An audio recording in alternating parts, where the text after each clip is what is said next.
Welcome to the Fluff, everybody. It's been so long. It's been a month since we've done any SCP. It's been a month and we've done anything with streaming-wise.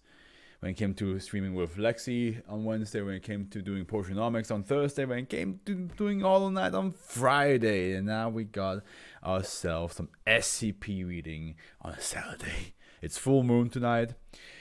Which you know that means time to get some spooks. Who knows? Who knows if we get some spooks, actually, now that I think about it. But, yeah, we're here. And we're gonna have some fun. Oh yeah, I don't actually need my gloves for this one, actually. And I can take them off now. How is everybody? How are you all doing? Hey, come on! Oh, I got myself a mandarin over here. Delicious vitamin C. But that will wait. Probably till the halfway point. I'll eat it in the halfway point, gain some energy back. Who knows? Let me try to test something real quick. Testo. I knew it. Is it still the wrong... That's not it. Where is it? The chat. Font settings. I need to fix that. Tomorrow that needs to be fixed. That I have there we go. Oh my god, look who it is. Irrelevant Anon, Happy New Year, my friend. Happy New Year. I missed you the couple times that you weren't here. You were probably very busy, eh? A lot happened in your life. Alright. While you answer that, I'll just quickly look what the first one is called. Logos. Well, we know what a logo is, but how can this one have an SCP twist to it? What if the logos have a mind control effect where like we see it and you just want whatever that store has to offer, and the store itself might be a little bit tricky. It might have some stuff in it that you don't need or want or ever should have, but it's in that store, and that logo somehow just was so good that you just be like, yeah, I gotta have it. Whatever they're selling, that logo convinced me. Alright, it's safe. There we go. SCP-1220. Oh, it feels good to say that again. Is to be contained in 3 compact cassette cases, clearly marked with the designation. The cases will be sealed with tamper-evident tape and stored in a lock and drawer along with all research notes pertaining to them. Happy New Year. Yeah, I've been busy and that's not going to change much, but it just so happens I'm free today. Okay, well, the couple times you weren't here, we actually had a new person that wanted to watch SCPs with me. She's sadly not available right now because she's not feeling so well. But occasionally she will pop in and you might get to talk to her. I think you actually seen her once before you got massively busy. In chat, I mean. Due to the sensitive nature of SCP-1120, any recording of spoken SCP-1120 may not be digitized without permission from the 3 personal ranking level 4 or higher. If it is to be digitized, the data is to be stored on a computer with no or disabled network capacity to prevent unauthorized access to SCP-1120. Pending further review, no personnel are permitted to expose themselves or others to SCP-1120. SCP-1120 is an unknown, possibly dead language. It does not appear to belong to any known language family. Okay, when I saw the title Logos, I did not think of dead language. That's the last thing I thought about. I will be honest, that's the last thing I was thinking. Let me just do something here because it bothers me. There we go. It is a tonal language similar to Mandarin and shares just kidding and shares a similar compounding structure for forming complex words. However, the number of phonemes, I forgot how to say that word, this is when I realize whenever I read SCPs, I'm like, man, I haven't said this word in forever. And then that's when I realize, like, it's like, you know,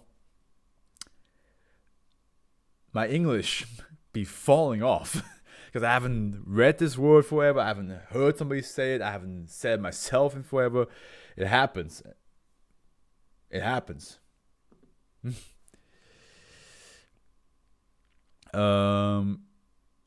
However, the number of phonemes used in SCP-1120 are far in excess of those used in other languages. Some phonemes recorded appear to be unique, such as phoneme chirp A.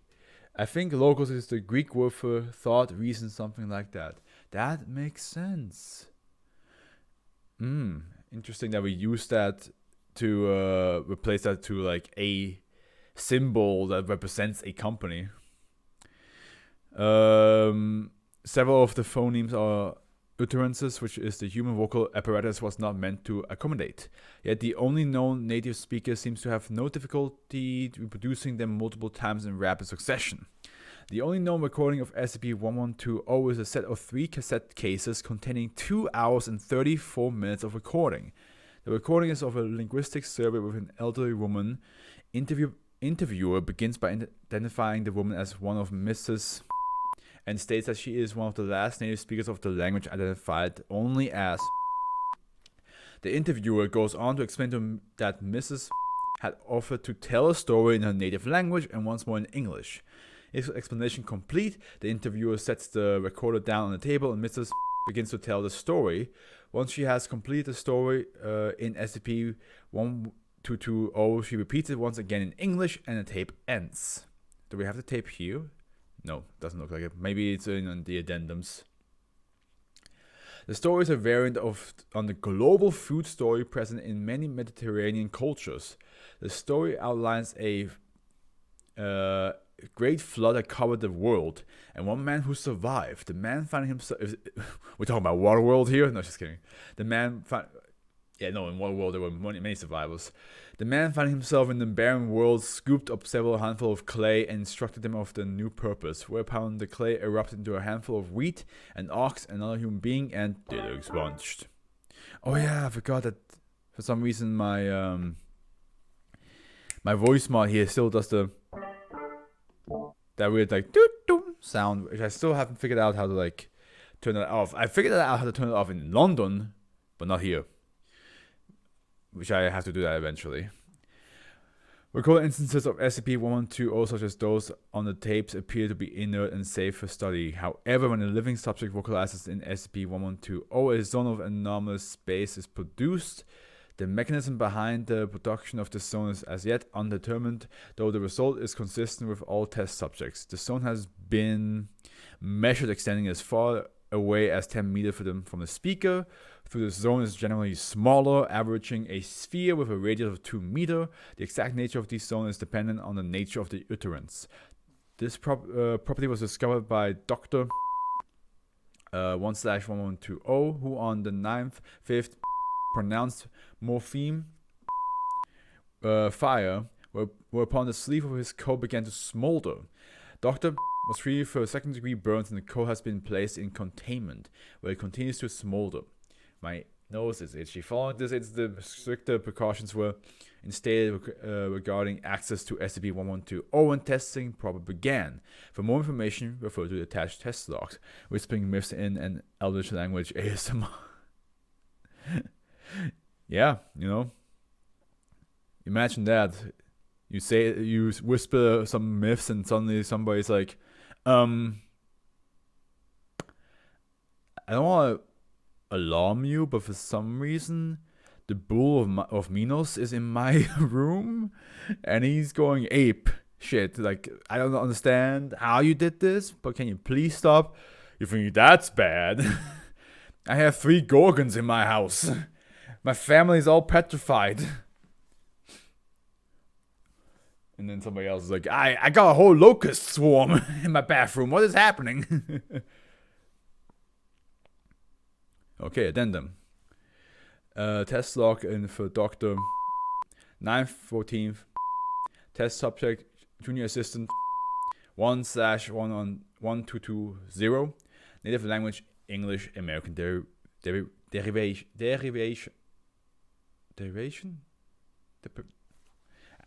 What's wrong with me? Why is it always when I read SCPs that I cannot say shit? Pronunciation. Derivation. Derivation. Okay, I did say it correctly. It's just okay. Word spoken. Morpheme. Rain. The salt area around subject extending out to 3.11 meter experienced rainfall. Rain did not appear to originate from ambient atmospheric moisture and fell at an angle suggesting wind, which was not felt outside of the zone. Subject initially reported that the terrain was pleasantly warm, and initial sampling found that the precipitation was composed of water with some particulate matter. Zone was found to follow subject, and the moisture left behind by the zone's passage remained persistent. Even after the anomaly ended, subject reported skin irritation beginning 1 minute after the end of the anomaly, which increased over time. Subject was washed in and on-site emergency shower and was later treated for mild chemical burns. Oh shit. Acid rain. Examination of the precipitation sample afterwards revealed that what became an aqueous solution of HCI, but the recorded concentration of the sample was far higher than what was suggested by the subject's reaction. Continued testing revealed that the HCI solution was increasing in concentration over time until an hour after the end of the anomalous event, whereupon the contents of the sample contained only gaseous HCI. Note: following the events of the test, protocols were revised to forbid testing by non-D-class personnel. Yeah, that makes sense. There's a couple tests here, it seems. Test log for Dr. 9th, 25th. Test subject D423/1220. Native language English American derivation. Word spoken morpheme clay. The ground surrounding D423 out to 2.0 meters was transmuted into red clay. Effect began at the subject's feet and radiated outwards. Wave continued until it reached anomaly boundary, whereupon it abruptly ended. Subject was asked to move around on the clay, which was found to be stable. The boundary of the anomaly shifted with the subject, with clay left outside of the anomaly rapidly transmuting back to its former state. While surfaces that entered the anomaly zone were transmuted into clay, subject acquired a sample of the clay using a stainless steel towel which showed no signs of reaction. The sample was found to be soft enough to deform by hand. Once pressure was removed, the sample returned to its original shape, demonstrating a memory foam-like quality. Subject reported that the clay felt abrasive, similar to large grit sandpaper, even through the work gloves that D423 had been issued. Sample was bagged and removed from anomaly zone. It remained clay upon removal and is currently available for study.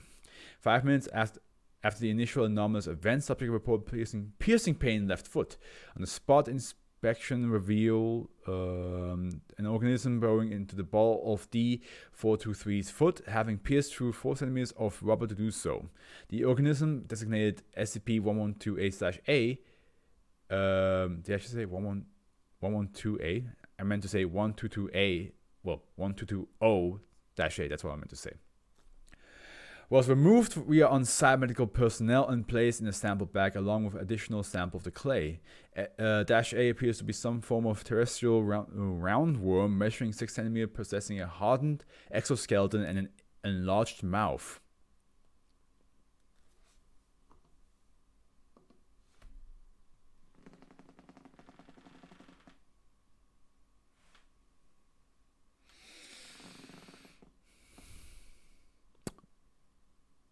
You better fucking hook that shit on a fishing rod and go fishing. Because that thing needs to die. That's disgusting. I don't like that. Also, Goofy, I'm sorry, but we're gonna skip your song.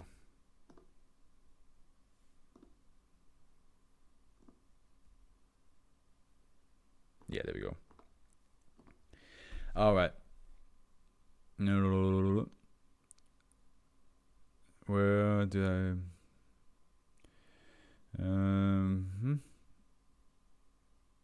Yeah, the organism designated -A was removed. We on-site medical personnel in place in the sample bag along with additional sample to clay.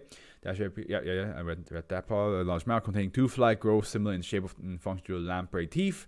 -A is alive at the time of writing, currently available for study. Subject requested a chair following encounter with -A. Request was authorized and subject remained seated for the remainder of the test. 10 minutes after the initial anomalous event, subject reported instability in chair. Shortly afterwards, the clay began to liquefy, becoming quicksand-like in behavior. Subject was ordered to remain in place as the chair sunk into the clay. More examples of -A were spotted around the chair as the area of transmuted clay began to recede. There are some things for which nope is the only appropriate reaction. Yeah, right? A worm that basically has like teeth. Like there's so many like alien and monster worms like that in movies, and that's what I imagine. And the idea of that one to like into your feet is just uncomfortable. I'm just like, yeah, just kill it. Shoot it! Shoot her! Shoot her! Wait, hold on. I have to do it like the movie did. Shit. I have to get real close with my mouth, you know. Shoot her! Shoot her! Just like how Jurassic Park 2 did it. The anomalous zone followed. Subject at this point violated the experimental procedure by leaping away from the chair, attempting to avoid immersion in the clay. The anomalous zone followed D423 in flight, and upon landing, subject was completely immersed in clay. Rescue attempts were considered, but before any plan could be put into action, the anomalous zone had disappeared. The fate of D423 is currently unknown. It's not unknown. He dead. That's what is known. The folding chair used in the experiment was severed by the movement of the anomalous zone, and the remaining pieces appear to have been separated from the rest of the chair as if by a very sharp blade. Test log for Dr. 10/4. Test subject D424. Native language Spanish, Mexican derivation, word spoken morpheme. Ness, having the qualities of. Note, after the previous 2 tests, Dr. requested testing on non-nouns. Result anomalous zone not observed in this test. Subject reported a sensation of being watched, along with occasional sense similar to burning tires, and a greasy feel that traveled along the subject's arm. Outside observers were unable to confirm any scent or oiliness before the anomalous event ended. That is not okay. I just need to check something again. Yeah, okay. Damn. Because I'm looking like the description, right? It's a dead language. And I'm just thinking to my future self who has to do the editing for the thumbnail for this stream, right? And I'm thinking to myself, how the fuck am I supposed to depict a dead language via picture? Well, but the good thing is I could just take one of the tests and just like put that as one of the images. So that's fine. I could make like the floor is clay type of thing. Okay. Back to the next test. Test log for Dr. 10/5. Subject D424. Mexican variation, blah blah blah. Morpheme. Compounded by morpheme. A dictionary in the grave, I don't know. I mean, the thing is, like, the thumbnail is me looking at 10 different screens of the SCPs themselves. It's supposed to be me, like, observing these SCPs that I read. Which makes sense, because I'm reading them, so I'm kind of, like, I'm currently observing them by reading what they do. So, to keep to that theme, usually the SCP that I read about or that I observe in the thumbnail should be in one of the screens. So it's very hard to like, when something's like invisible or something like that, that's the hardest one, because I'm like, well, how am I supposed to like show that to the people which 10 SCPs I read if one of them is not even on anything? But yeah, I feel like with this one, I just show one of the tests. But otherwise, I don't think I can really do it justice. Clayness having the quality of clay. Clay again? Anomalous zone once again not observed during this test. Subject initially reported feelings of physical wellness, of sturdiness, and immovability. 2 minutes and 26 seconds after initial vocalization, subject reported stiffness in limbs. 2 minutes later, subject's skin became clay-like, originating around the mouth and spreading outwards. Subject was unable to communicate with staff during the transmutation, which eventually encompassed the whole of D424's body. Samples collected after the fact show that the transmutation was complete and that all of D424's mass was transformed into clay. Didn't just get a picture of either fucked up looking clay or just a cassette. Oh yeah, it was a cassette, wasn't it? Yeah, you're right. You're right. I'll get a fucked up looking cassette and I Photoshop SCP-1220 on it. Smart thinking.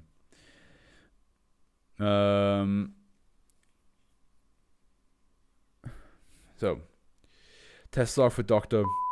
1128.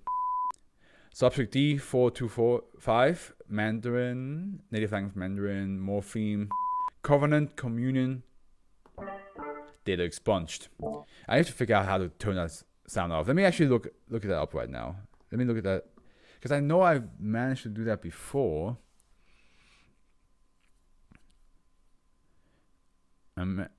Background effects, maybe? Does that take it away? Nope. It still does it. I assume advanced audio setting, maybe.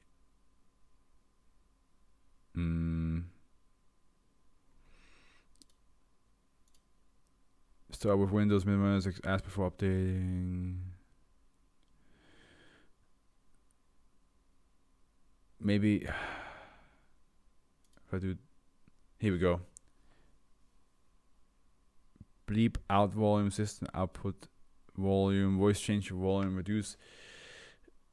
If I do this, it's just, yeah, it's still not gonna, it's still gonna do that. System output volume, yeah.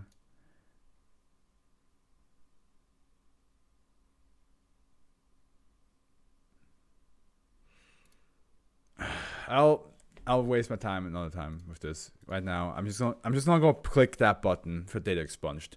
I'm just gonna say it normally. Data expunged.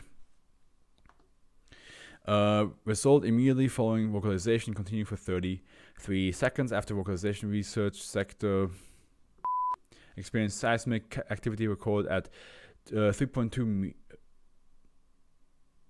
MW. I don't know what that means. Seismic event faded, gradually ceasing completely after 2 minutes. Subject began to report sensation of contact and describing hands running over her skin.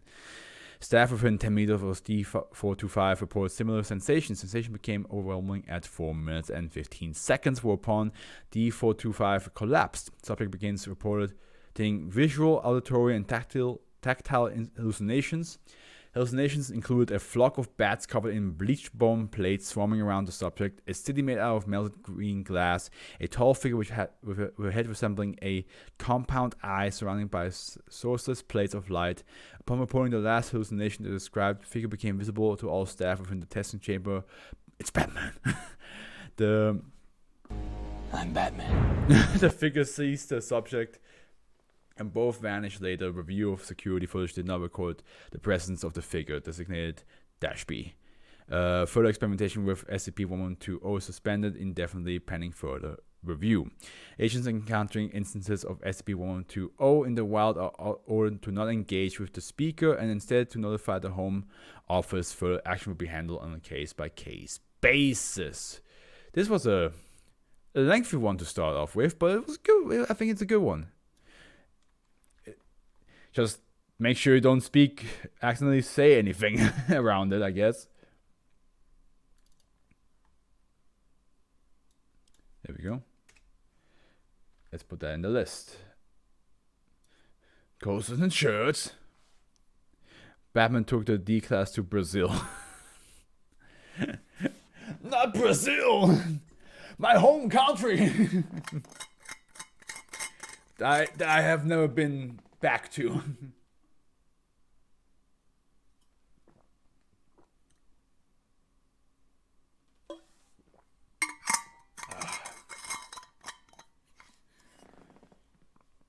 Okay. I forgot. Oh shit! I forgot to do the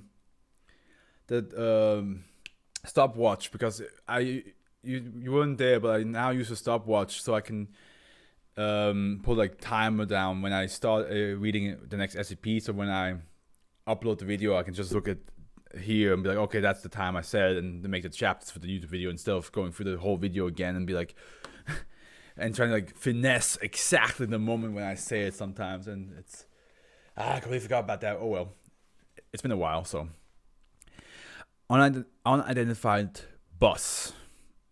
Okay, so it's a bus that nobody knows that exists. You know, everybody's like, yeah, I don't know what this bus is. It shouldn't exist. It's a bus that just should not exist. Maybe the bus even is a bit more different in technology. The sus bus, maybe the bus flies. Who knows? It's a Fortnite bus. It just flies through the sky without the balloon. Oh, what do we have here? Oh, okay, we don't. No, hell no. Save again. SCP-1221 is a non-hazardous and contained in an anomalous vehicle containment bay at site. Cleaning and maintenance is to be performed monthly. Personnel are only permitted to enter SCP-1221 for those purposes, and entrance is restricted to D class. By 05 level directive, all use and testing of SCP-1221 has been suspended indefinitely. SCP-1221 is a Mercedes-Benz. That's not a bus. That ain't a bus. Unless the amount of people that would fit in a bus can fit in this Mercedes-Benz. It's like a clown car. 0405 single-decker bus oh wait, never mind. Single-decker bus manufactured at the company's Mainham plant. Okay, it's a bus. Never mind. Hi, I want to offer promotional views. Channel views, follows views, chats, while the price is lower than any. I don't want it.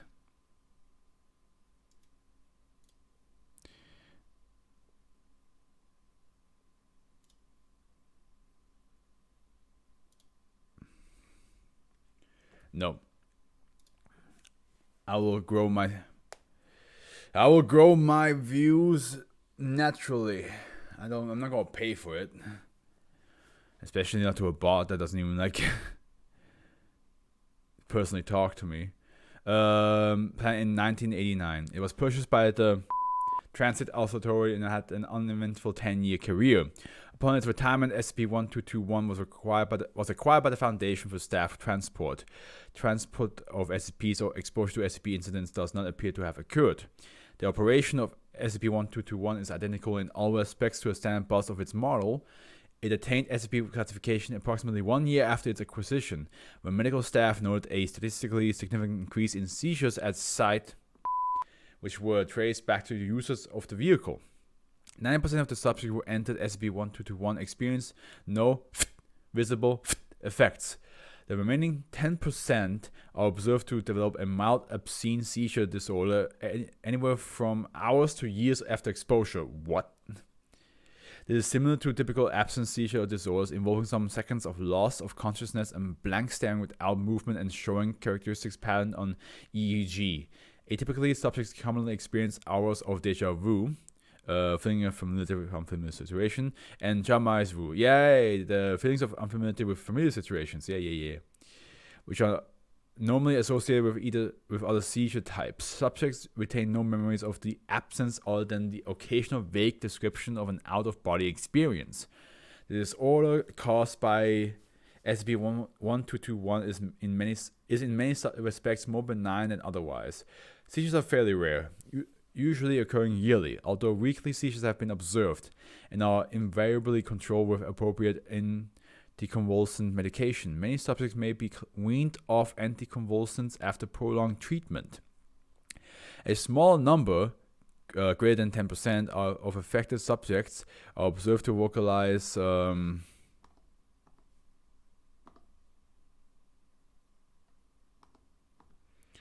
observed to vocalize during seizures, as no memory of the events are retained.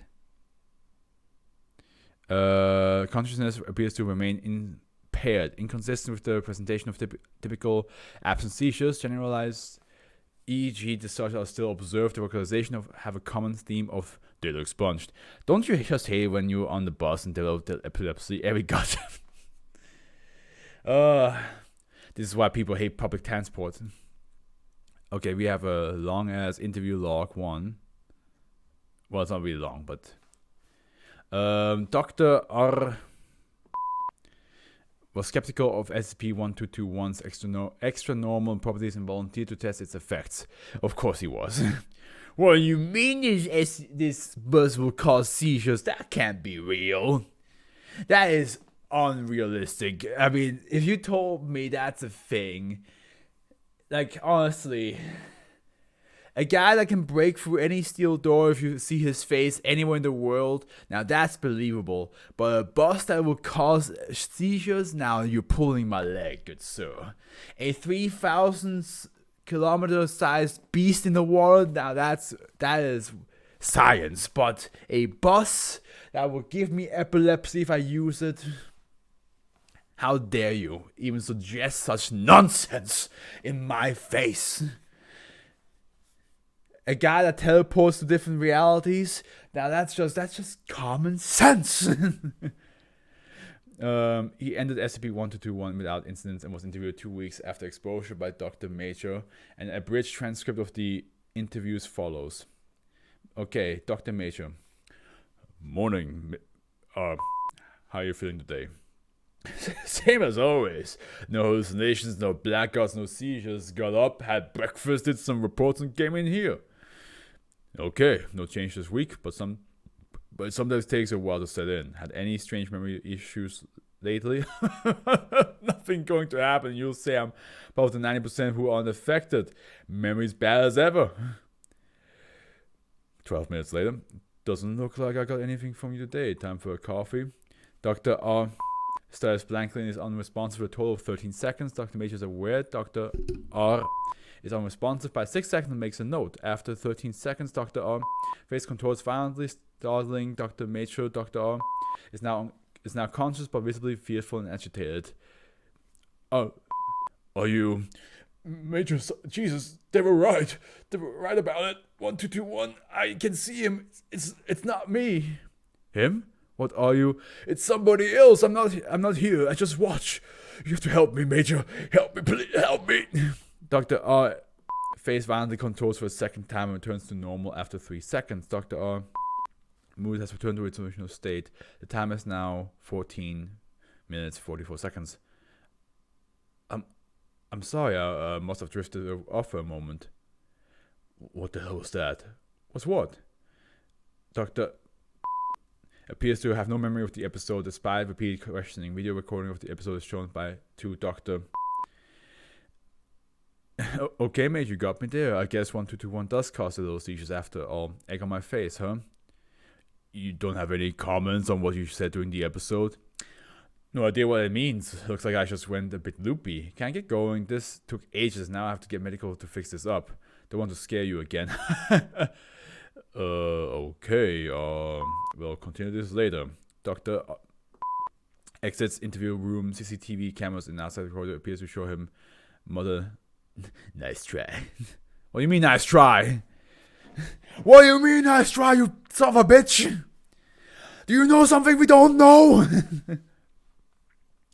Based on this report, I have attached a request for increased surveillance of SCP-1221. Subjects' accelerated research cross SCP use with SCP redacted may be necessary to obtain results on a Euclid reclassification. Dr. Major. So it's not unidentified because it's a bus, but because it makes your body into a bus. Horrifying.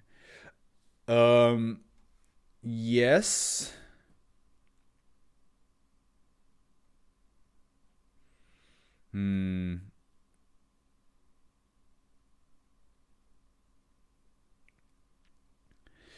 I think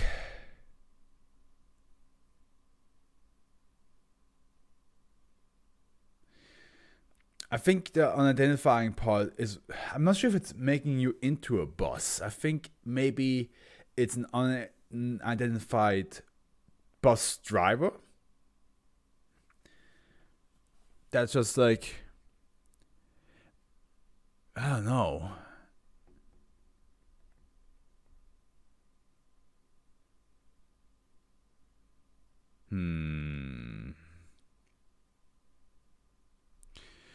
Who knows?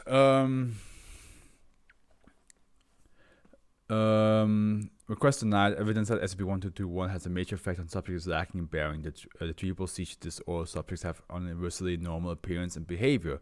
It is the opinion of this that no beneficial data will be gained from further research. Redacted civilians and Foundation personnel, included redacted, have been exposed to SCP-1221, all of whom have essential normal function. Information may pose a containment risk and have negative effects on employee morale. SCP-1221 and affected subjects are presently secure, contained and protected until the situation changes. Testing is unnecessary and has been suspended. 05. Do you think the looking into, like, basically like staring into nothingness is kind of like how a lot of people will be on a bus and just stay outside and just be like this for a while, you know?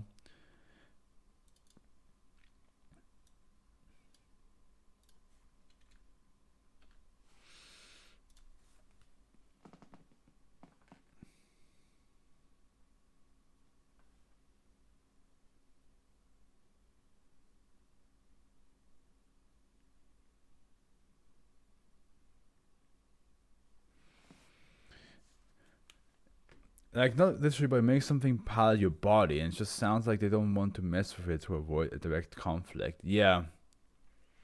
It definitely does sound like something just... It does definitely sound like something takes over your body for a little bit. But I also can imagine... It would be interesting if those seizures are not natural.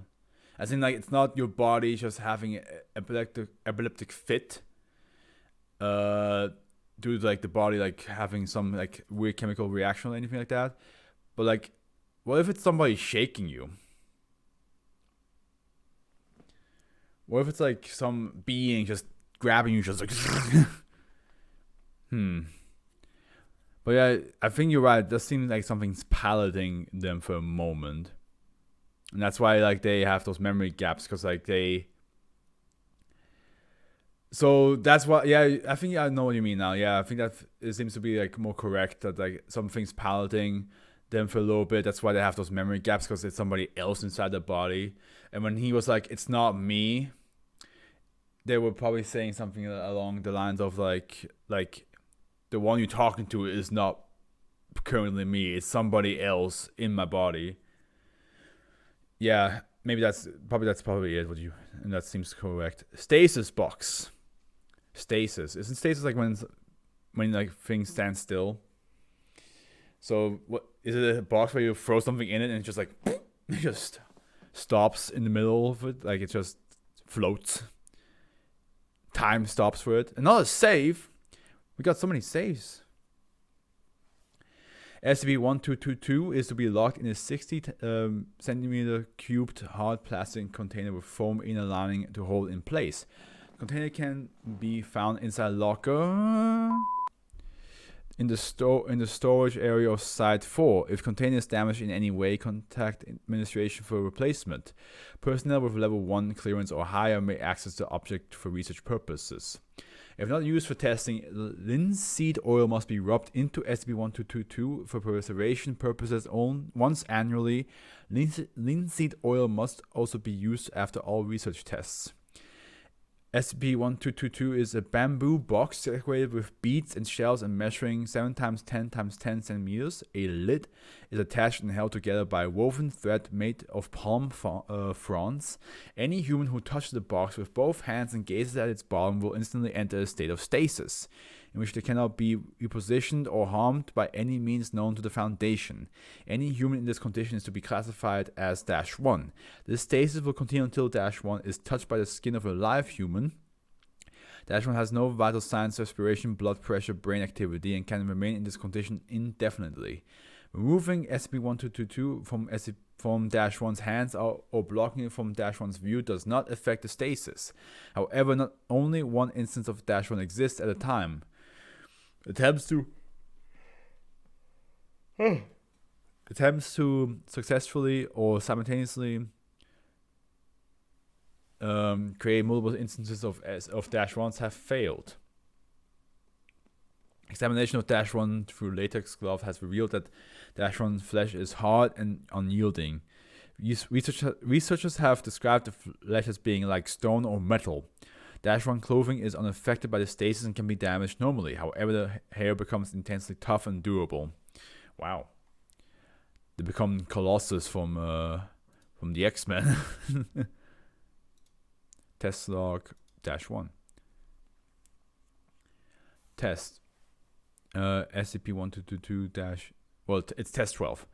-1's head struck with metal rod 32 times. No damage to -1. Rod became warped and dented. That would be kind of cool magic trick though. Like if you have a friend and who will touch you and get you back to life.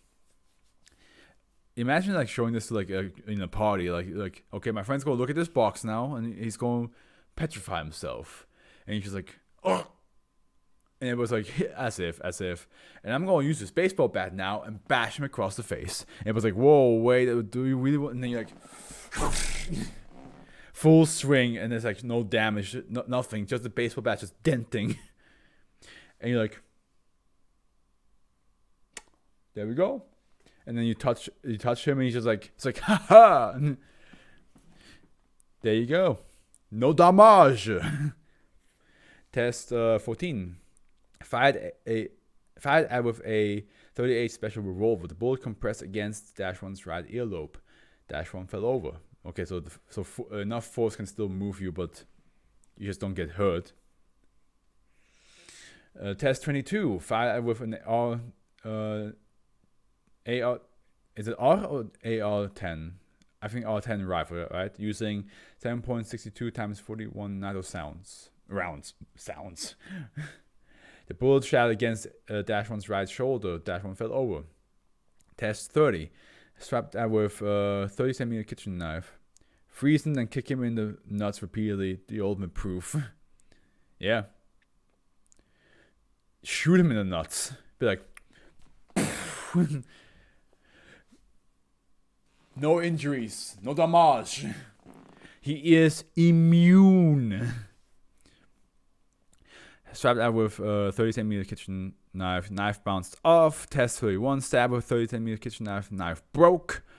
Test 50. Fluor-antimonic acid poured onto -1's back. Acid seeped off of the subject and into the glass container beneath. Test 53. Partially submerged into fluoro-antimonic acid. Subject was asked to hold SCP-1222 above the head.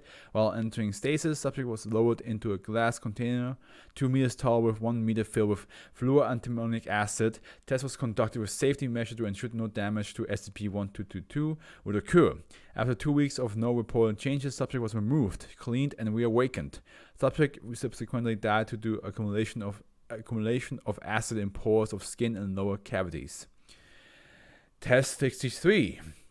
Petrol ignited. A small quantity of petrol was poured over the subject's lower back and set alight. The area became scorched black with residue, but no visible damage was shown. Note: no further tests involving substances that could harm the box will be used unless under strict supervision of a safety team and Class 3 personnel. This is only to prevent damage to the box and is not a personal attack on any researcher. It sounds like a personal attack because people be like, yeah, but if I light up the whole floor on fire. Test 68. A slap. Both a gloved and ungloved slap were given to the test subject. The gloved slap had no effect and managed to topple over the test subject. The ungloved slap immediately awoke the test subject, who shrieked in surprise. When D-class personnel was asked to describe the feeling of slapping, he replied, like putting your hand through paper and immediately hitting flesh. Interesting. So because you do that, because in the moment your skin makes contact, it immediately takes away the effect, right? So recovery log. SCP-1222 was found in a village of Nias Island located off the coast from the Sumatra region of Indonesia on November 18, 1984. A rescue team dispatched in the area discovered a dug-out chamber beneath the debris of a destroyed home. In the middle of the chamber was a Caucasian woman kneeling on the floor with the item in her hands. Report excerpt 1984. We were relieved at first to find a survivor under all the rubble. A single mother had lived there with two children and an infant, and all four had perished from their home when their home fell. A neighbor had reported that the mother was always talking about a disabled cousin she also cared for and was worried for the cousin's safety. After inspecting and moving the rubble, we found a hole in the corner of where the sleeping area would have been. The hole went down 2 meters before turning toward an entrance of a small chamber. The man who wanted to go down called out that he had found a woman in prayer and that she was in shock. He then went to pick her up and take her out when the woman started screaming. When he emerged with her, she was thrashing about and speaking in a language we didn't recognize. She was without a scratch on her body, but her clothes were old and falling apart, and a thick layer of dust covered all parts. The woman calmed down after constrained her, and she was sent to an emergency medical center set up nearby. Is this somebody who lived for thousands of years? Just frozen forever? Light amnestics were given to all members of the rescue team after receiving the report. The subject name is born 4th of June 18. Okay, not thousands of years, but definitely 100 years, most likely. Agents acquired her at the emergency medical center where she was transported to Site 4. The only item with her was SCP-1222. Subject spoke fluent Dutch that was standard for the 1800s. When questioned about SCP-1222, she went into detail about finding it in a village not far from where she was found after her father had expunged, retrieved it from the ashes. Subject was commissioned to D-class personnel at Site 3. Wait, why is she a D-class now? She's a victim. Why would you make her a D-class?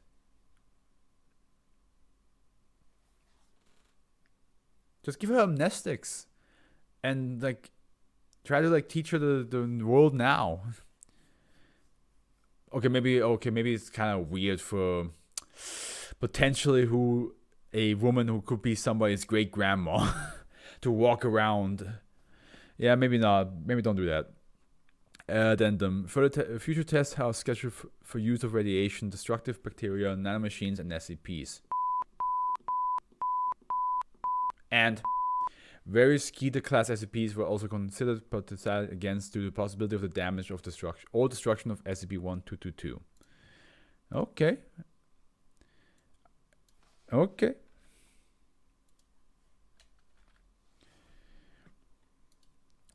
Photographic memory.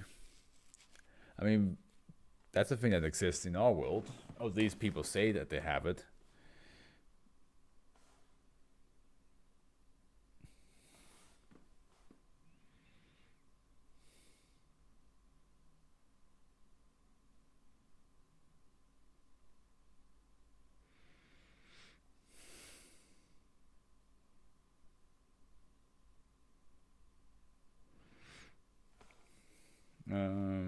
Sorry, I just need to answer this text real quick.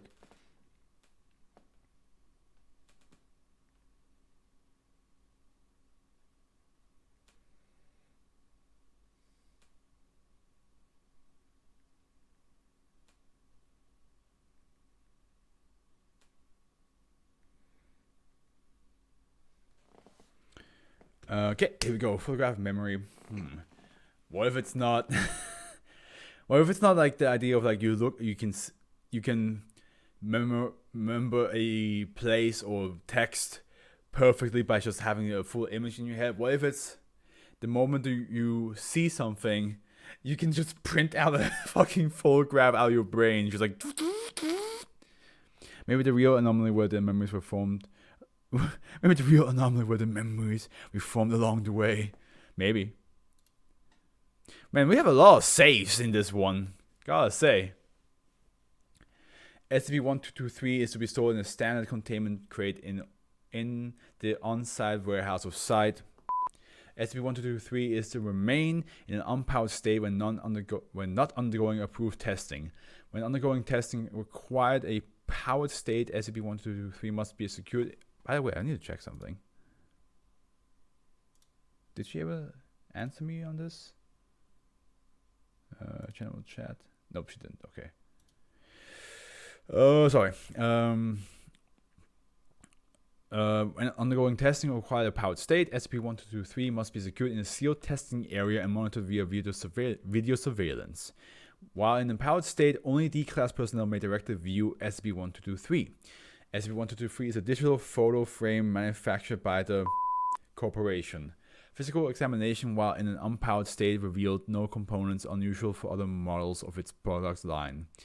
SCP-1223 possesses a solid-state hard drive with a capacity of 512 megabytes and a 15x21 centimeters LCD display. Electronic analysis of the hard drive determined that the drive is not storing any photo data. In a powered state, SCP-1223 will display a blue menu screen when unobserved, standard for photo frames of its type. Upon being directly observed by a living human being, hereby referred to as a subject. However, SCP-1223's LCD will also do a flat black screen with the words "Hello" in large white text. Experimentation has shown that SCP-1223 must be within direct line of sight of an individual to activate. Remote monitoring does not trigger the effect. Within 6 seconds of observation, SCP-1223's screen will again change, this time displaying a person or object from the observer's life. The photo will be displayed until it is directly observed by the subject. Once observed, the photo will again change after 6 seconds, displaying another event from the subject's life. SCP-1223 has displayed a tendency to display photos of close individuals, objects, or places that the subject displays a strong affection for. So yeah, it's a photographic memory, as in like it literally just takes you whatever you remember and makes a photograph out of it. Pretty simple then, but maybe there's something sinister about that. Who knows? Once observed for several iterations of photos, SCP-1223 will begin displaying plain text captions over the displayed images. Captions are typically descriptive in nature and written from the perspective of an outside observer addressing the subject. Recorded captions include, Your mom sure loved her gift. Displayed image, an elderly woman opening a birthday present. What a proud papa. Displayed image, a young man holding a newborn baby girl. He'll always have your back. Displayed image, 2 soldiers posing for a photo atop a burned Iraqi tank. This was the best night of your life. Displayed image, a bride and groom exchanging vows. Okay, so far nothing too negative, but this is the SCP world we're talking about. Also, let me just raise the mic. Instead of me like leaning into the mic all the time, let me just raise it up like this so I don't have to like, yeah. Upon observing a photo from their life, the subject will begin to develop symptoms of retrograde amnesia. I fucking knew it. I fucking knew it. I fucking knew it, man. I was like, oh yeah, this seems kind of nice. This seems very friendly. It just shows you the memories and gives you some little bit of a commentary about those memories. That's nice. Where's the negative part? Where's the hook? Where's the drawback? Where's the con? And here it is. Boom! You forget about it. Subject will have difficulty remembering the event pictured in the photo and will react with confusion of provided evidence of them. Repeated viewing of photographs displayed by SCP-1223 will result in the subject losing all memory of the person, place, or object that was featured in the photos. The exact number of displayed images required before total loss of memory of the person's place or object varies between subjects. In one case, D5A134 was able to vaguely recall his childhood best friend until the 35th sequential photo. In another, D67321, D67312 was unable to recall any information about his mother after 7 photos featuring her. Just a burning memory, yep. Yep, it is. Show except from experiment log 57. Begin log, 4 words. Subject D67394 is told that SCP-1223 will display photos from his life using an experimental device monitoring his brain via electrodes. Subject is instructed to view each image and describe his feelings into the microphone to help calibrate the device. Upon activation, SCP-1223 displays consecutive photos of a young woman and 2 toddlers in various locations. Until this point, SCP-1223 had only displayed 6 consecutive images of the same individuals. Displayed image 16, the woman is seated in a recliner with both toddlers lying in her lap. All 3 are smiling at the camera. Caption, everyone's getting cozy with mommy. Subject D67394 laughs. Oh man, I forgot all about that chair. Redacted and redacted. Used to love climbing over everyone who sat there. Okay, he still remembers them. For now. This is messed up. Like, you can basically make a D class completely forget their old life. Which, again, we know the D class are criminals and all that stuff, but I'm just saying, technically the Foundation has now a different way to use amnestics and just, like, make them forget everything, just for them to be brainless guinea pigs now. Displayed image 33, the woman is standing on the back porch of a trailer wearing shorts and a tank top. Both children are wearing red and blue face paint and carrying sparklers. Dark bruises can be seen on the woman's thighs and upper arms. Caption, what an explosive Independence Day.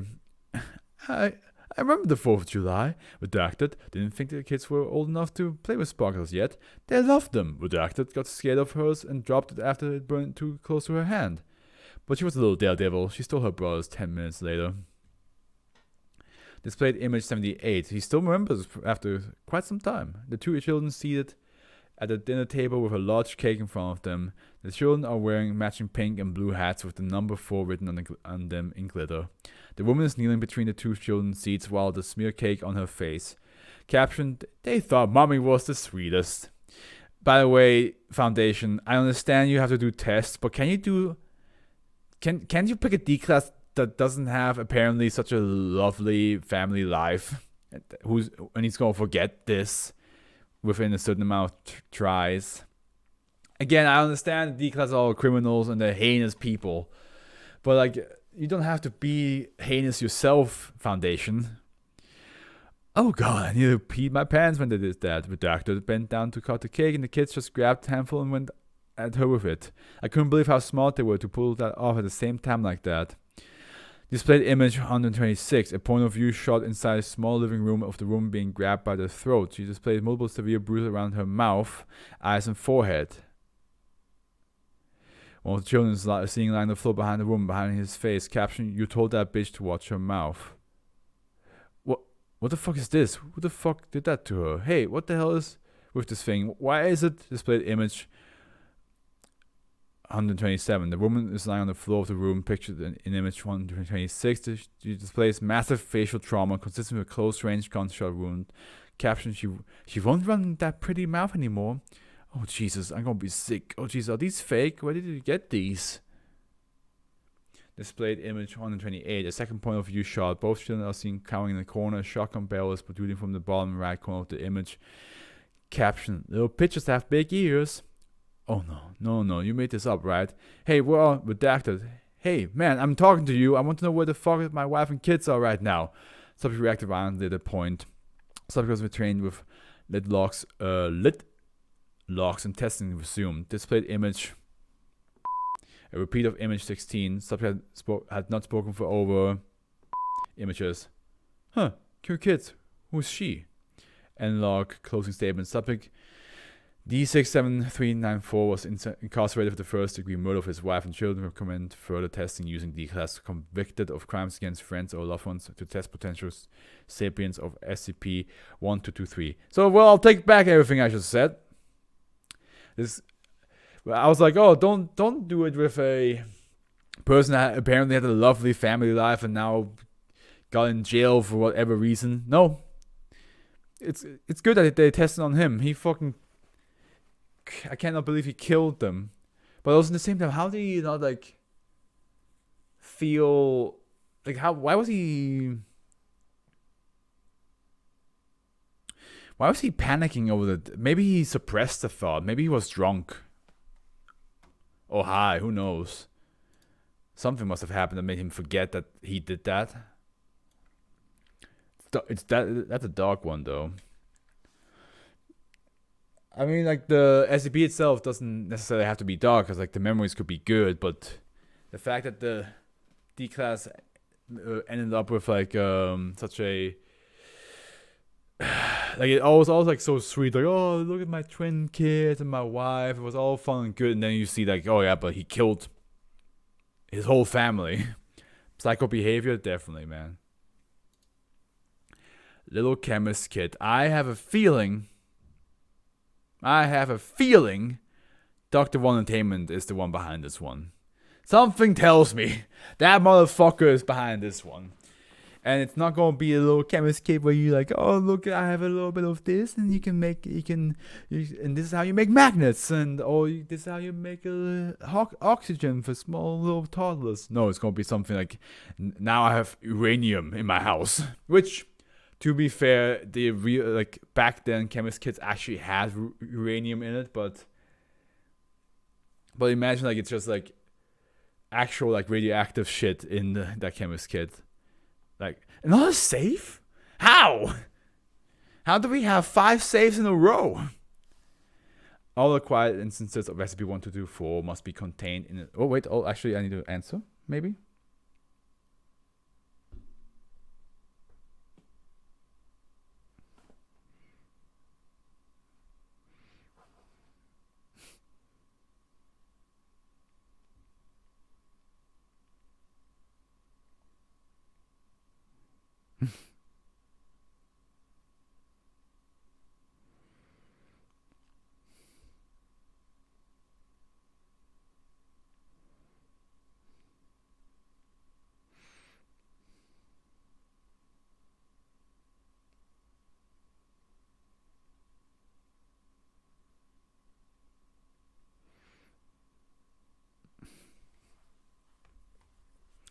Okay, oh god, my nose.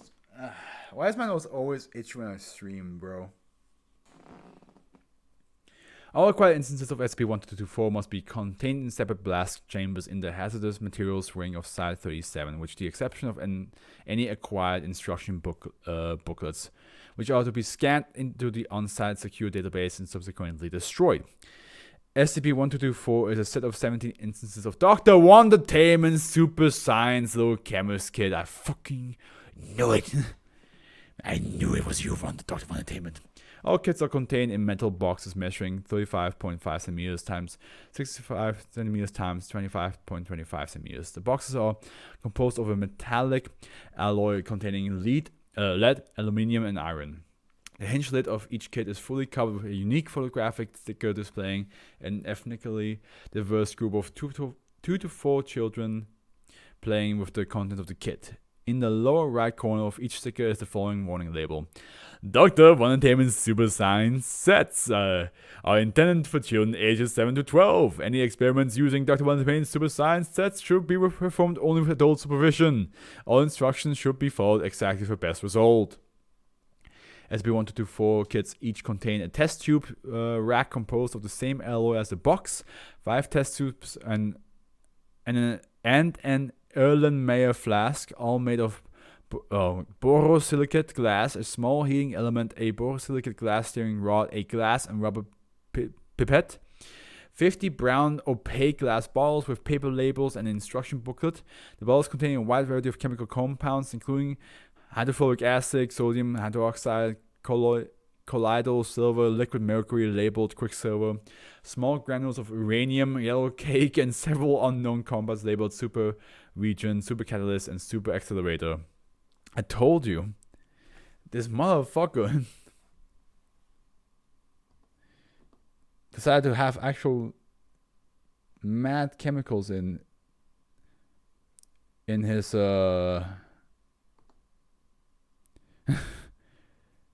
in his chemical kit, chemist kit. SCP-1224 instruction booklets are 62 pages long, but so far it just sounds like a lot of radioactive or dangerous chemicals in a kit. Doesn't sound very much like an SCP just yet, but I think the super region, super catalyst, and super accelerator might be the thing that makes it an SCP. SCP-1224 instruction booklets are 62 pages long and consist of one or 2 page instructions on how to conduct different experiments or create different substances or products. These range from simple compounds such as oobleck and vinegar and baking soda mixtures to more complex and unusual products such as a smoke bomb, pellets capable of producing approximately 1 kilometer cubed of non-toxic purple smoke, glow-in-the-dark paint capable of emitting a light at 5,000 lux, and vanishing cream capable of temporarily redirecting light around subjects it is applied to render them invisible for up to 5 minutes before losing efficiency. Oh, that might be the thing that makes an SCP, is that you can create fantasy science stuff, still less creepy than, or like secret, like spy stuff almost, still less creepy than Furbies. Yeah, Furbies will always be creepy. Attempts to replicate the experiments without using these compounds result in inert substances. The back page of each booklet contains a reorder form for the chemical compounds. Reorder requests have consistently been filled within 4 to 6 weeks, although the supplied mailing address does not exist. At the bottom of the reorder form is an advertisement to purchase Dr. Wondertainment's Super Science Little Physicist Kit, Dr. Wondertainment's Super Science Little Geologist Kit, and Dr. Wondertainment's Super Science Little Geneticist Kit, as well as an advertisement for the television program entitled Professor Abnormal Science Lab. Is that another SCP? It is. One that's like way later down the line. Attempts to order these kits using reorder form have consistently resulted in form letters stating them that the kits are available in retail outlets only. So yeah, he just allows you to make impossible science stuff that like no real science could do. A lot of like James, like very spy and agent and a lot of spy stuff, it seems, like the smoke bomb and the invisibility cloaking and all that stuff. Very spy-like. The worst Christmas. Oh boy. What could this be?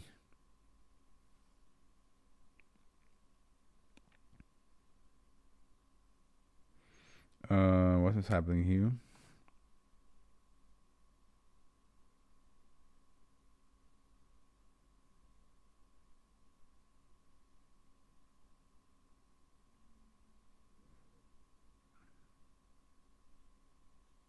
What? Just what?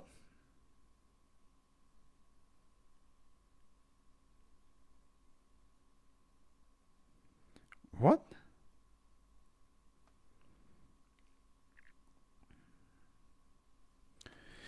I just got a text of a friend of mine saying that her mom gave up her dog because the mom got a new dog.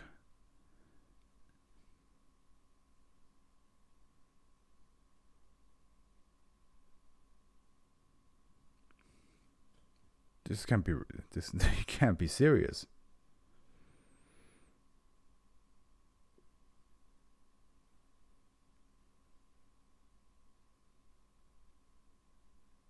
Where is your dog now?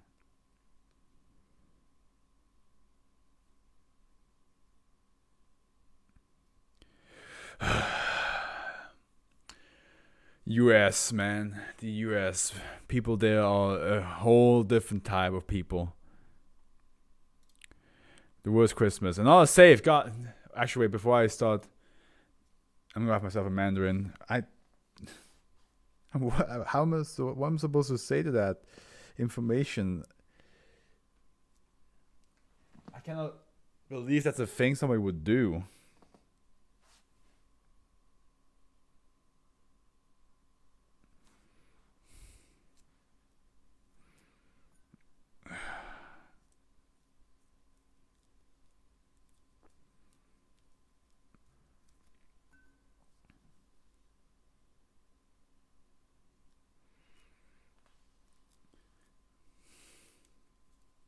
Sometimes I wonder if the Native Americans are like, most of them must be so angry when they see how Americans are.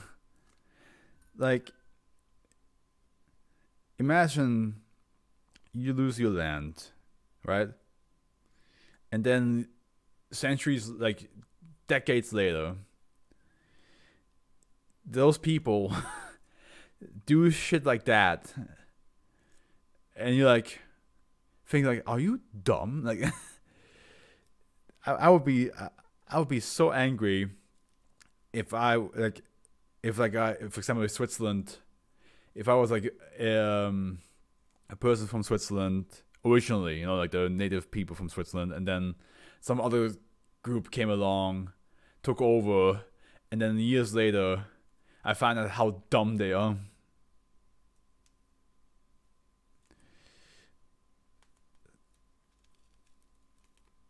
Sounds like one of those obviously made up titulars in those fake news sites. Yeah, it does, but Americans do a lot of weird stuff. Why is this? Oh god, why is this?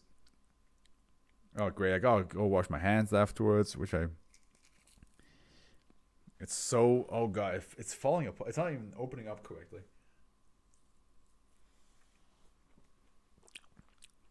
Oh, it's nicely sweet though.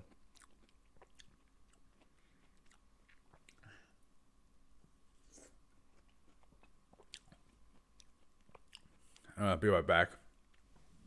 I can't. God, I can't even take my headphone off because my whole hand is now soaked. And it's like, it's dripping. This Mandarin is dripping.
I don't know what to say about the news I just got. Cause like, how I don't understand the mindset of the mother to give up one dog just because you got a new one. Like, why did you get a new one then? Like, even if that, I don't know. I don't know. Was it again worst Christmas? The worst Christmas, yeah. Safe again. SCP-1225 is kept within its original packing, including including styrofoam padding in an isolated room measuring 15 times 15 meters cubed at Site 37. SCP-1225 is kept in a locked container steel box on a concrete pedestal that is protected from the elements in a 25 meters squared roofless containment area open to the air in at least 180-degree arc. Unless part of an experiment, no sealed or closed containers are allowed within the containment area, including pockets in clothing and end caps on pens. Personnel should spend no more than 60 minutes per 25-hour period within the containment area. I want to say something like to cheer her up, but there's nothing I can say. Like, the fact that it happened is already like mad crazy.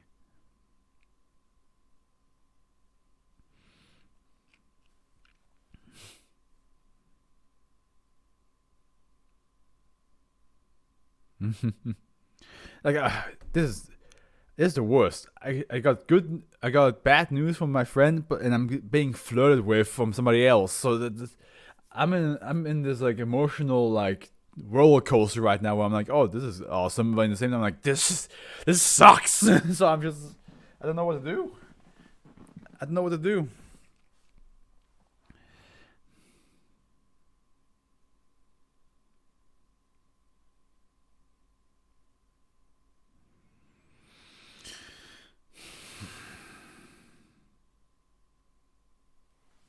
Yeah, how do you even react to that?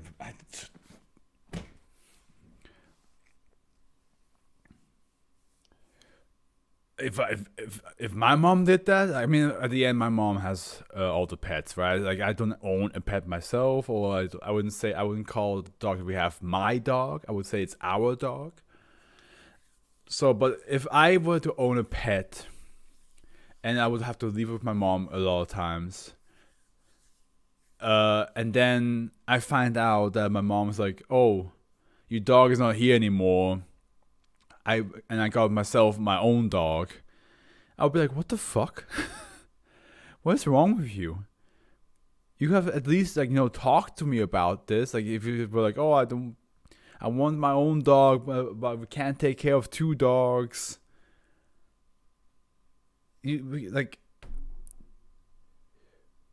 could you did she not tell her that the dog was like being given away, or did she just was that like a thing that like they discussed and then she was like, oh, my say is final, I'll do it now, which is also a weird thing to like. You have a dog. Why are you giving up one dog to get another one? Like, I don't understand. I am so confused. I'm reading SCPs, and some of them are highly scientific in words, and I haven't been as confused with those compared to what I just read.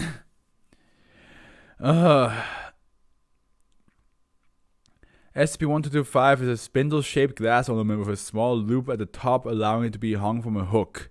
When hung on a tree, bush, or the woody plant, it initiates a process of accelerated decay and aging in any closed containers within 4 meters of it. The contents of these containers will change so as to reflect the signs of typical wear and tear that the object would acquire over the course of several years.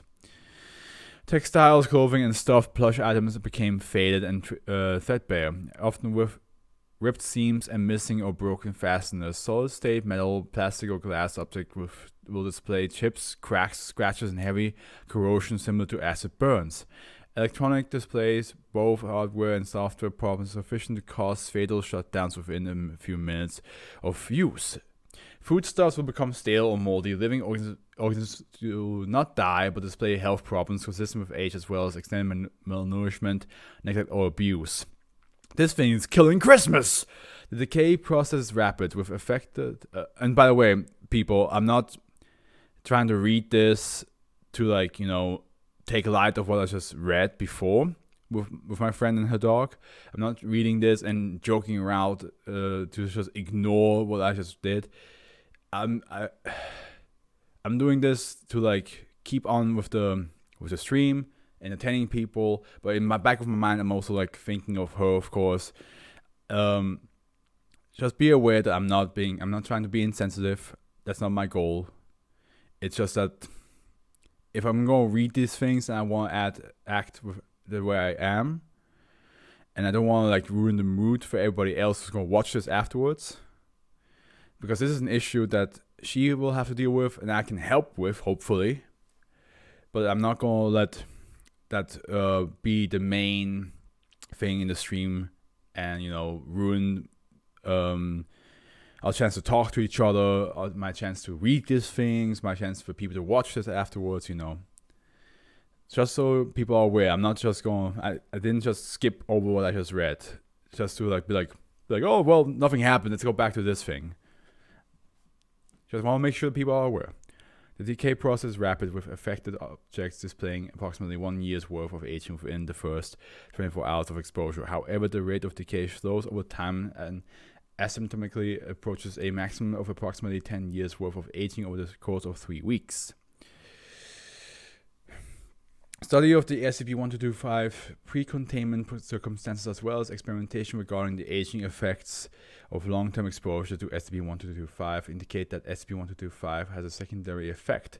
Any individuals that spend more than 4 hours per 24-hour period within 10 to 12 meters of SCP-1225 begin to display increased levels of aggression, anger, and irritability, decreased patience and frustration tolerance, and exaggeration of negative or annoying personal traits such as overeating, alcohol consumption, snoring, and an unpleasant body odor. This is definitely the worst Christmas. It destroys all the food, everything that's alive plant-wise gets sick. People around you get cranky, become alcoholics.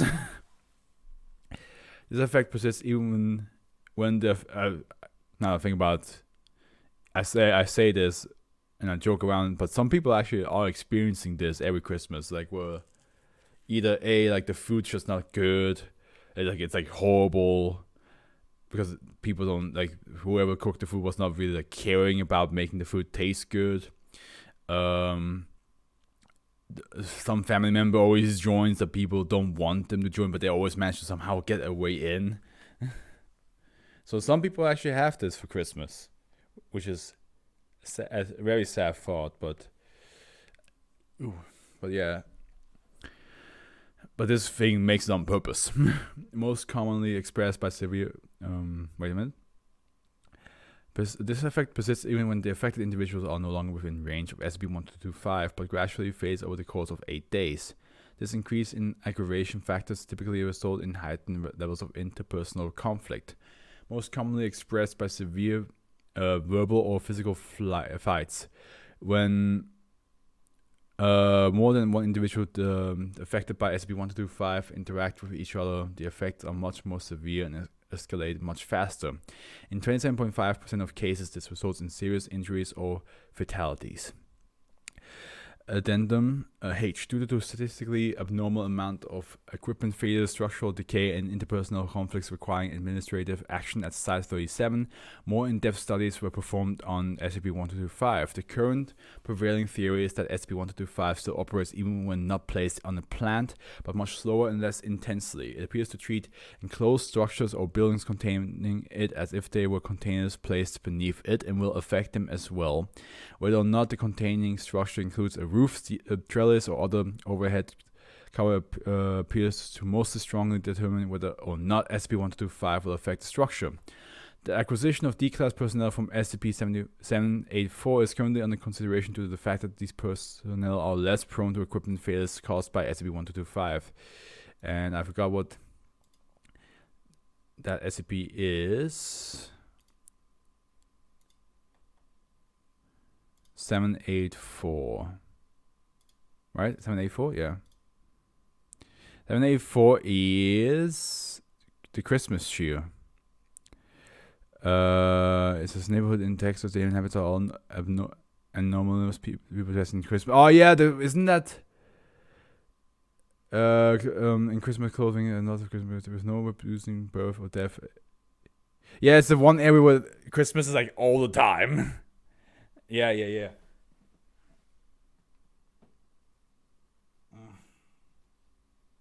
Don't you hate it when you have a pimple at the back? Oh, God.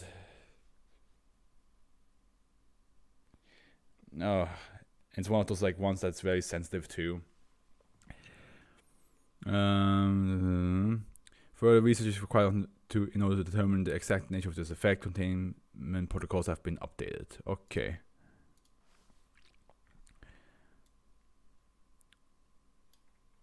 Postmodernism is the next one. Interesting name.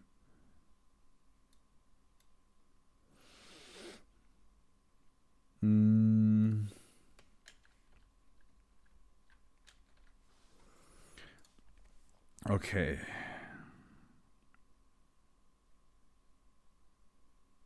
I'll say...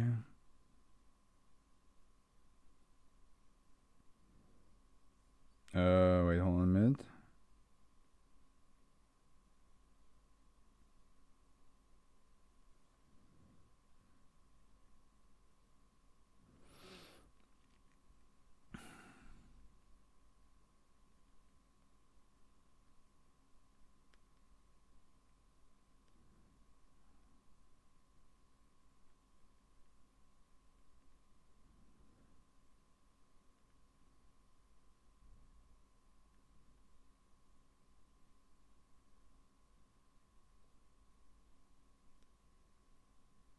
Es Magandes, es muss frechtes.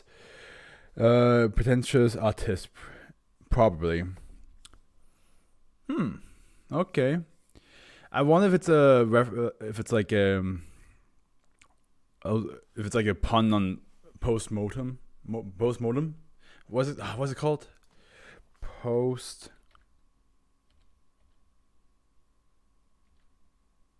Postmortem. I wonder if it's like a reference to that, you know, like after death type of thing. If it's like a little like wordplay around that, but I think maybe it's like some like art style, like a futuristic art style. Another fucking save. Are we gonna have the full bingo? Like it's all of them just gonna be safe. SCP-1226 is to be hung on the wall of a standard containment chamber and access. It is fucking odd, isn't it? And access restricted to testing personnel. SCP-1226. By the way, I'm just gonna reduce the music on for myself a little bit. There we go. And access restricted to testing personnel. SCP-1226 may be safely observed remotely or piecemeal. Its anomalous properties manifest only when it's viewed in person and in its entirety. A 6 centimeter squared square of opaque black plastic has been positioned in the upper left corner of SCP-1226 to be removed for testing purposes. Only D-class personnel are permitted to view SCP-1226 uncovered. Special security precautions are to be taken when exposing subjects to SCP-1226. As post-exposure subjects exhibit heightened aggression, endurance, and physical strength. Post-exposure subjects are to be terminated at the conclusion of testing. Okay. SCP-1226 is a large oil landscape painting measuring 2 meters by 4 meters. That's pretty big. 4 meters? Jesus.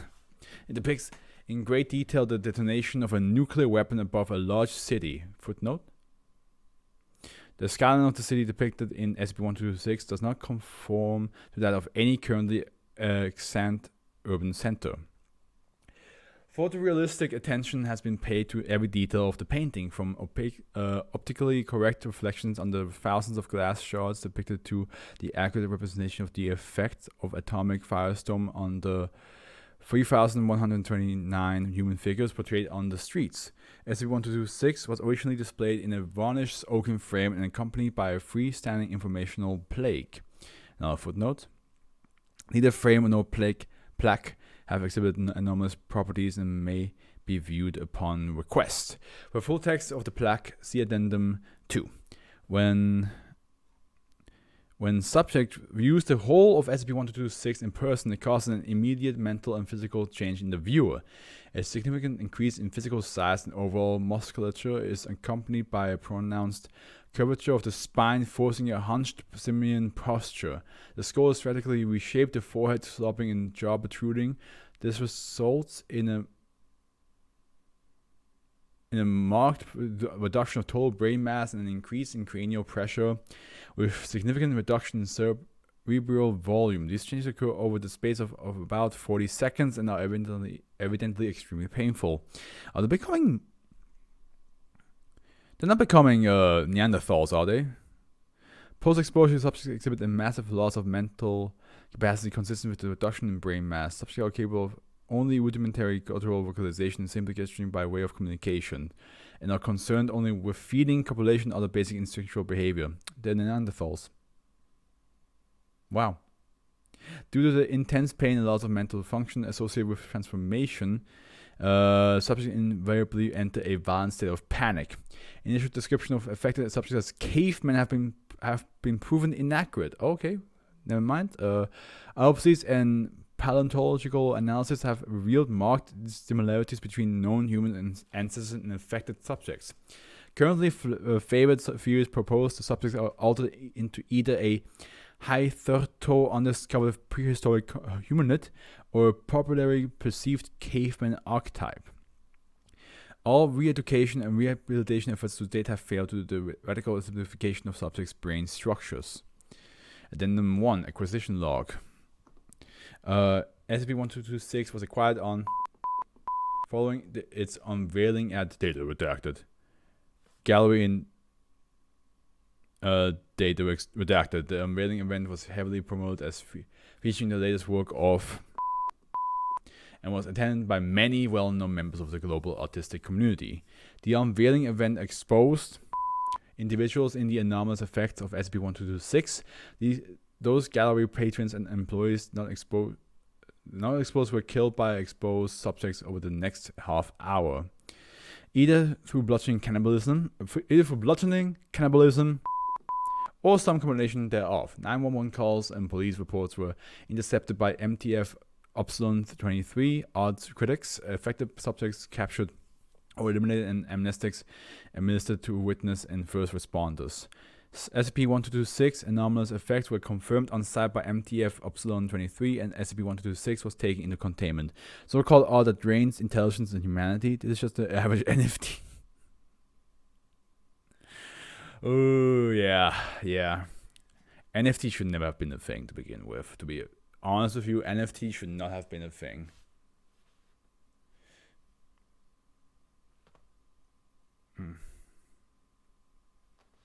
I have no idea how it became a thing. I have no idea why it became a thing. I don't know why so many people think it's so great. It just seems really, really odd that the amount of people that try to tell you how good it is. And I'm just like, what? No, it's really not. Addendum 2, Text of Informational Plaque. The inevitable conclusion of the modern age is in self-destruction. The post-modern era will be like the pre-modern era. The new will be like the old. There will be shining chrome, primitivism for everyone, and we'll all finally be cool. Mr. Noel, postmodernist painter, professed no knowledge of an exhibition of Data Redacted featuring his work. Furthermore, SCP-1226 is highly atypical of his artwork. So he was basically saying return to monkey.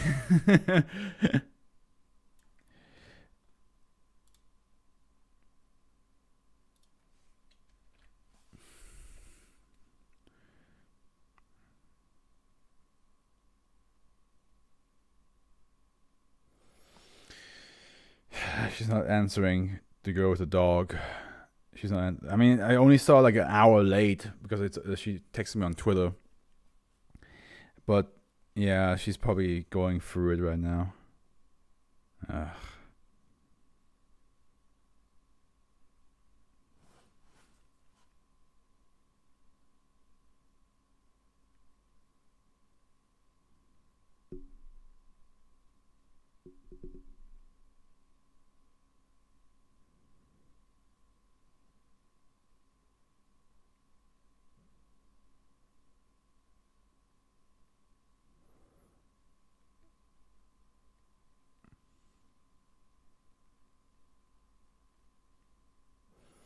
Inhibition.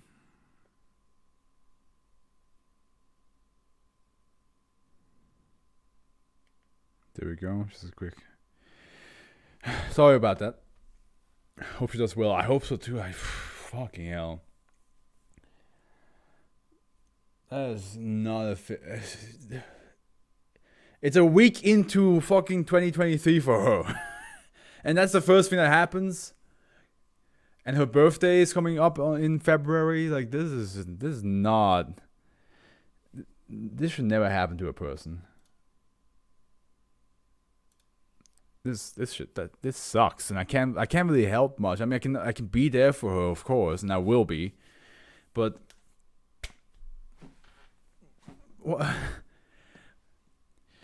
in Swiss German, we would call this is hier nicht schissen, which is basically like us saying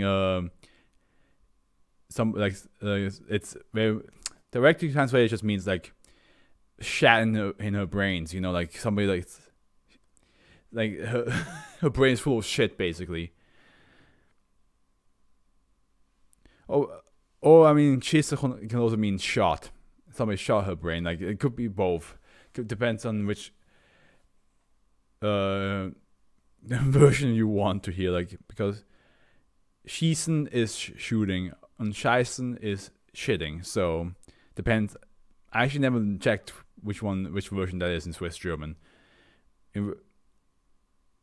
I think in regular German you say ins Gehirn geschissen, which means you shat in somebody's head. Like, somebody's head is full of shit. So yeah, that's definitely the case with the mom. I just cannot believe they did that. Such a weird move. It's gonna bother me the whole night. The family man. It's like the boogeyman, the crooked man. Just likes to hang out around families. Like, it just comes with like brother, sister, nephew, cousin. Aunt, grandma, the whole family just comes by and like, time to die. Your first Euclid, we are free. I was kind of hoping it would be all safe, just for like it to be complete. Like, would have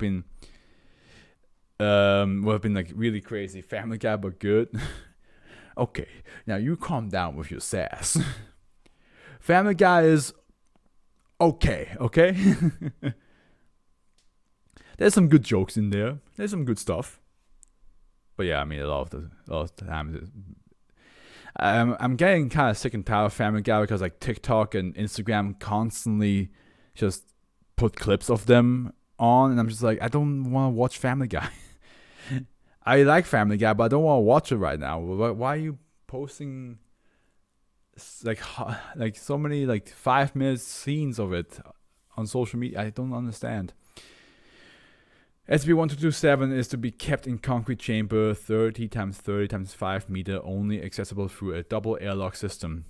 All researchers wishing to investigate SCP-1227 must wear regulation biohazard suits with an enclosed onboard oxygen supply. The chamber contains a 20-meter wide red circle painted on the floor, henceforth referred to as the safe zone. Before airlock D is opened, SCP-1227 will be instructed to move to the center of the safe zone. Throughout our interaction with SCP-1227, it has been noted that SCP-1227 is relatively docile and will usually submit to these requests. However, cooperation should not be taken for granted, and airlock D will not be opened until it's fully within the safe zone. Due to SCP-1227's passive nature and severely limited mobility, safety outside the safe zone is usually assured. Under no circumstances should any personnel or other biological material enter the safe zone or engage in physical contact with SCP-1227. It is believed... There we go. It is believed that SCP-1227 was formerly Yuri Seryogin, a political prisoner of the USSR arrested in 1957 for pro-democracy leanings. Parts of SCP-1227 extended body have also been positively identified. Scars on the face of -E have been matched to photographs of Alexei, a known associate of SCP-1227. -B is believed to be the trunk and head of SCP-1227's wife by his own admission. The remaining parts of SCP-1227 mass remains unidentified. Is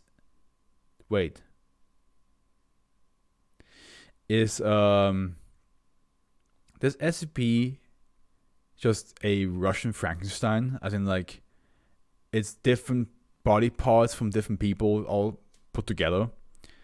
Documents obtained by the Foundation after the collapse of the Soviet Union have revealed that SCP-1227 is the indirect result of a Russian social experiment conducted by during the winter of 1960. During this study, 6 political prisoners, including Yuri Sarygin, Alexei, and Yuri's wife, were led into the depths of the unidentified cave by the KGB as an experiment into the group dynamics under severe stress.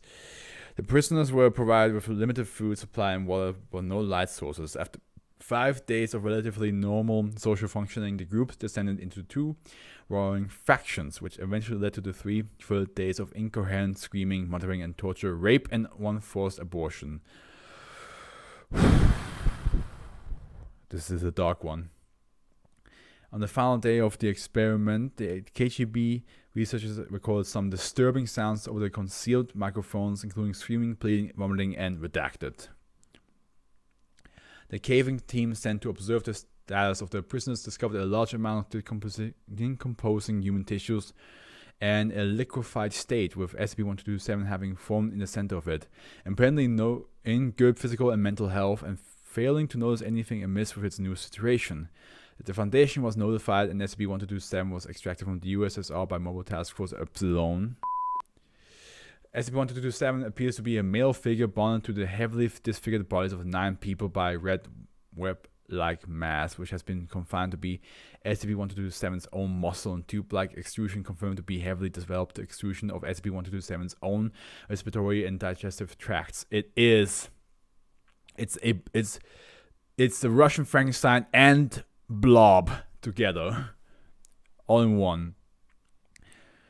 Almost, it's very similar to like 001 Daybreaker, right? But like, yeah. Ugh. Experimentation has demonstrated that physical contact with SCP-1227 will lead to its bonding process being initiated. Firstly, the victim will fall into the coma-like state, whatever part of the body that contacted the creature becoming fused there. There's also another SCP that wasn't there another SCP that's like a pool of human mass, and if you touch the pool, it would like suck you in. Then SCP-1227 will permanently bond the victim's body to its own by extruding its own blood vessels and nerves into the victim's body.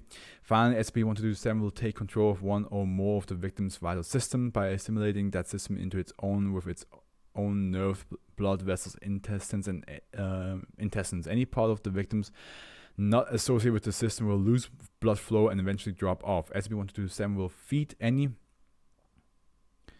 limbs that drop off into the beginning of its extended digestive tract a hole in the chest of -D. The heart is always kept alive to pump blood around the vastly extended body. Although SCP-1227 does not seem to harbor ill will towards human beings in any major extent, it wields no control over disability, hence the safe zone protocol. How fucking hard do you have to be killing each other to fuse together? Wait, how fucking hard do you have to be killing each other to fuse together? Wait, am I just dumb? Let me read that sentence again. How fucking hard do you have to be killing each other to fuse together?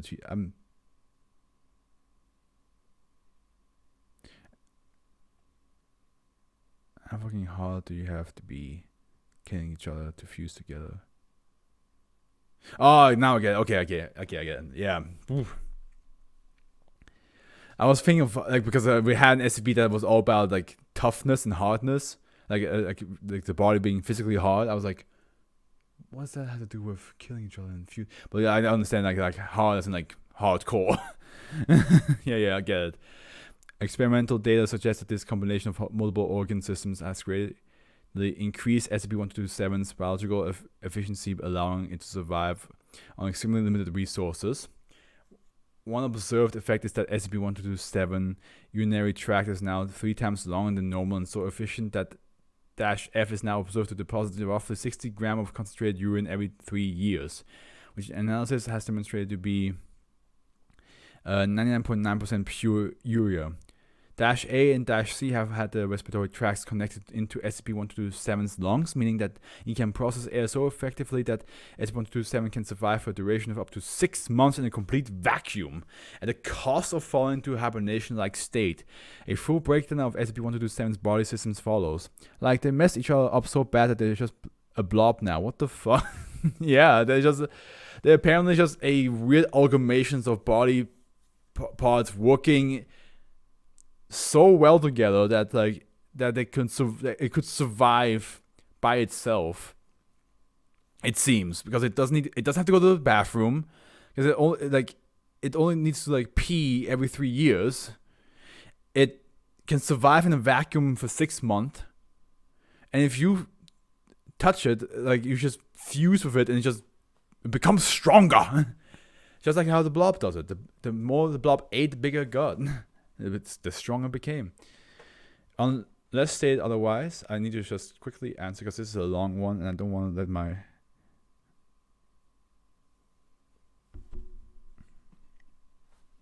What? What is happening now?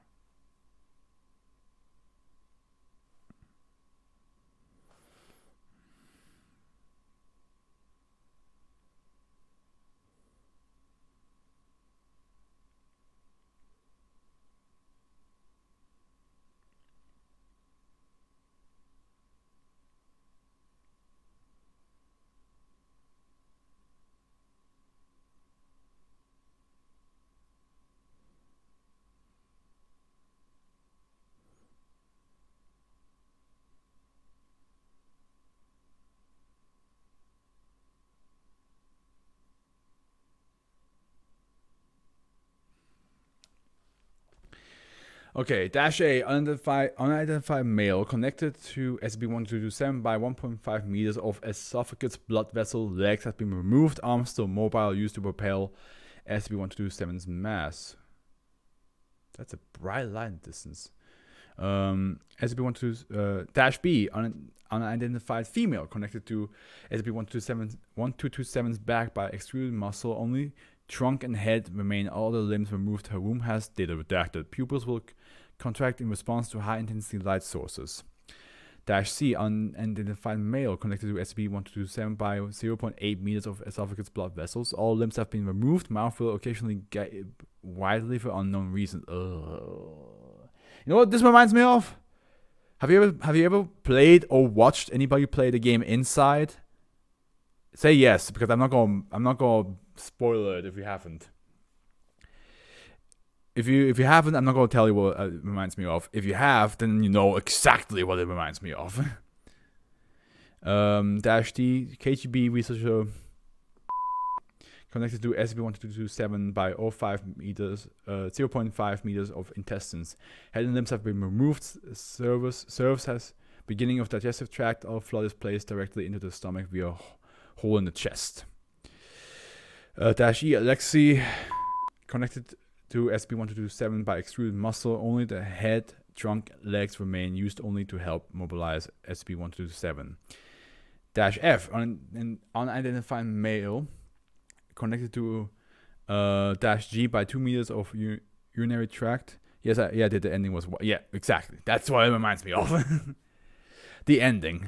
The giant, big-ass blob that can just burst through anything at once, and it's just super strong. That's what this thing reminds me of. Only the trunk and right arm remain, used to process urine to mobilize SCP-1227. Dash G, unidentified male KGB researcher connected to SCP-1227 by 3 meters of digestive tract. Only trunk and right leg remain. It serves as the end of the digestive system. Dash H, Foundation male D-class personnel D connected to SCP-1227 by, as well as extending the brain stem. Only the head and heart remain. Dash I, Foundation test K9 connected to SCP-1227 by 5 meters of extruded nervous system. Only head and front legs remain. SCP-1227 claims that it is a precaution for self-defense. It will often crawl to the limit of its connection to bark and whine at researchers. Close observation has revealed that it is outside SCP-1227's control. I really wish we hadn't tested if the effect also works on animals, but now I expect you to honor safe zone protocol more than ever until we find a way to amputate the damn thing. 05. His 05 is like, what have we done to this poor animal? Whose idea was it to test on an animal? Who was it? Come forth. Who the fuck was it? Because I'm gonna kill you. Despite the changes SCP-1227 has undergone, SCP-1227 still possesses human intelligence and reasoning. SCP-1227 has been successfully taught English to a sufficiently advanced degree. Psychoanalysis showed no signs of cognitive defects or disorder or thought patterns in processing. SCP-1227 is permitted books and other entertainment at lead researcher Sarah Townsend's discretion, as well as daily visits from friends selected for him by researcher staff. SCP-1227 appears to have a normal level of social functioning, and during these visits enjoys hearing stories or news about the outside world. However, it has become apparent that SCP-1227 harbors well-developed delusions into its current state of being, often claiming that SCP-1227 A to H are children playing peacefully nearby, as well as repeatedly claiming -T's stomach is an oven. Further interviews have shown that SCP-1227 believes itself to be in a normal family setting. Family man. With a wife and several children, SCP-1227 appears to regard containment and constant experimentation as a normal part of family life, never questioning orders or requests in order to preserve its own illusion. Rational emotive therapy has been applied without success.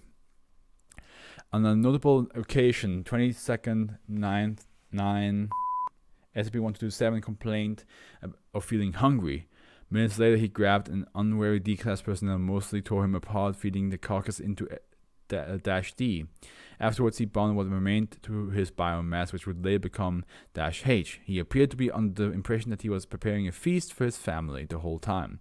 It is currently unclear if these delusions are symptoms of a disorder such as schizophrenia, or if SCP-1227 is attempting to escape the horror of its own current situation by creating a full interpsychic world where it feels safe. It should be noted that SCP-1227 often claims its childhood was the happiest time of its life, and perhaps this was why its solutions center around themes such as childhood and family. I mean, also, let's not forget, he was the original people were tortured, raped, malnourished. So you don't know what kind of mindset they have now. One major breakthrough came when SCP-1227 admitted that the serious puncture wounds to both its eyes were self-inflicted, possibly in an attempt to escape the sight of its own vastly mutated body. All attempts at therapy have failed. The subject appears to be in a well-developed denial system, often becoming aggressive and frustrated when therapists tell him they cannot see his 7 playing children or his devoted wife. All attempts to get SCP-1227 to elaborate on the events inside the cave or how he acquired these new abilities are typically met with sudden staring, drawing its body parts around it, and refusing to speak for 2 to 4 months. Whoo! The family man. That is a hardcore one. Gotta say. That's hardcore. Last two ones coming up. The fan club.